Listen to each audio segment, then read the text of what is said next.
ആരാണെന്ന് ചോദിച്ചാൽ പ്രസിഡന്റ് ആണ്.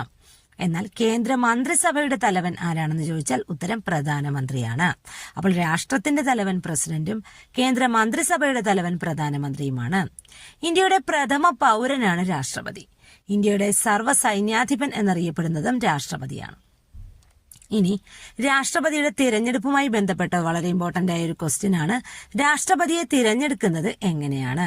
പാർലമെന്റിലെയും സംസ്ഥാന നിയമസഭകളിലെയും തിരഞ്ഞെടുക്കപ്പെട്ട അംഗങ്ങൾ ഉൾക്കൊള്ളുന്ന ഇലക്ട്രൽ കോളേജാണ് രാഷ്ട്രപതിയെ തിരഞ്ഞെടുക്കുന്നത്.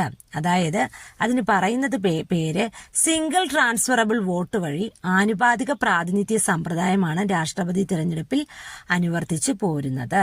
ഇനി രാഷ്ട്രപതി തിരഞ്ഞെടുപ്പിന് നേതൃത്വം നൽകുന്നത് ആരാണെന്ന് ചോദിച്ചാൽ കേന്ദ്ര തിരഞ്ഞെടുപ്പ് കമ്മീഷനാണ്. അപ്പോൾ കേന്ദ്ര തിരഞ്ഞെടുപ്പ് കമ്മീഷനാണ് രാഷ്ട്രപതി തിരഞ്ഞെടുപ്പിന് നേതൃത്വം നൽകുന്നത്. ഇനി രാഷ്ട്രപതി തിരഞ്ഞെടുപ്പിലെ